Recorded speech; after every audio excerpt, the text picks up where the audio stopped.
wabarakatuh. Perkenalkan, saya Anditi Reski Aulia dari Universitas Negeri Makassar, Fakultas Ekonomi, Prodi Manajemen 2019. Di sini saya akan menjelaskan sedikit materi mengenai metode peramalan permintaan pasar demand forecasting. Materi ini merupakan bagian dari mata kuliah Ekonomi Manajerial. Langsung saja saya akan menjelaskan metode peramalan permintaan pasar atau demand forecasting. Peramalan permintaan demand forecasting adalah sebuah metode analisa, asumsi atau peramalan permintaan di masa depan. Dengan menggunakan metode peramalan permintaan, maka sebuah perusahaan dapat membuat rencana yang sesuai untuk menghadapi tantangan permintaan pasar di masa yang akan datang dan segera mengambil langkah-langkah serta tindakan yang sesuai untuk mengatasinya. Metode peramalan permintaan dapat dibagi atas dua jenis utama, yakni sebagai berikut. Yang pertama, peramalan jangka pendek atau short terms. Peramalan jangka pendek dibuat untuk memenuhi target permintaan pasar dalam jangka pendek, misalnya persiapan kebijakan penjualan yang sesuai untuk meningkatkan penjualan. Perencanaan yang tepat untuk persediaan agar sesuai dengan permintaan. Yang kedua, peramalan jangka panjang atau long terms. Peramalan jangka panjang adalah asumsi yang dibuat untuk memenuhi target dalam jangka panjang seperti perencanaan modal atau aset. Dari kedua jenis tersebut, baik perkiraan permintaan jangka pendek atau jangka panjang sama-sama digunakan sesuai kebutuhan perusahaan. Jenis perkiraan ini akan saya jelaskan di bagian selanjutnya. Adapun faktor-faktor dan langkah-langkah berikut ini harus dipertimbangkan untuk melakukan peramalan demand forecasting jangka pendek dan jangka panjang antara lain.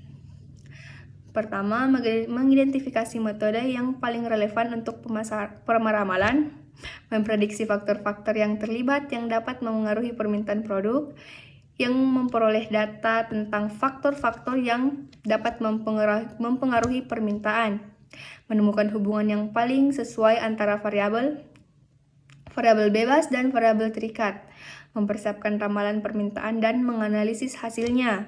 Yang terakhir, perkiraan permintaan dapat dilakukan dengan mengikuti langkah-langkah yang di atas.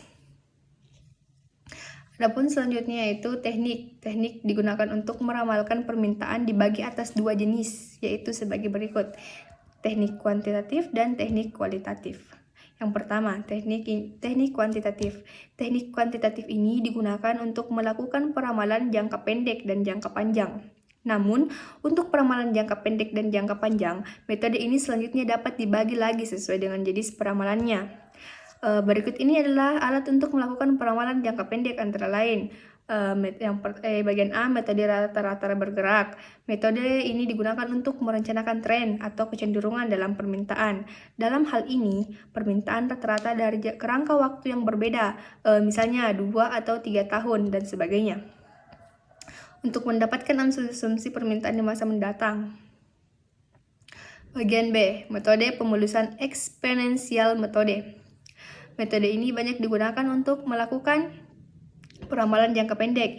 Ini berasal dari rata-rata bergerak dan modifikasi. Metode ini didasarkan pada rata-rata tertimbang dari nilai yang diamati. Ini mengharuskan tren di mana nilai tertimbang tetap antara 0 dan 1. Selanjutnya yaitu metode analisis deret waktu. Analisis deret waktu biasanya digunakan untuk melakukan peramalan permintaan jangka panjang. Berikut ini adalah beberapa komponen yang dibutuhkan antara lain: variasi musiman, variasi siklus, variasi acak, dan tidak berurutan. Untuk mengukur komponen deret waktu digunakan 3 metode berikut ini: metode semi rata-rata, moving average, kuadrat terkecil. Metode ini dapat digunakan untuk analisis deret waktu sesuai dengan kebutuhan peramalan permintaan suatu perusahaan. Dan yang terakhir adalah metode ekonometrika. Metode peramalan permintaan ini merupakan metode analitik. Dalam metode ini, metode ekonomi dan matematika yang berbeda digunakan untuk meramalkan permintaan.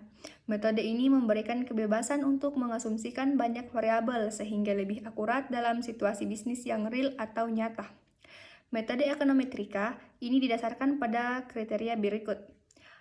Permintaan produk didasarkan pada beberapa faktor, determinannya adalah variabel independen tetapi permintaan adalah variabel dependen.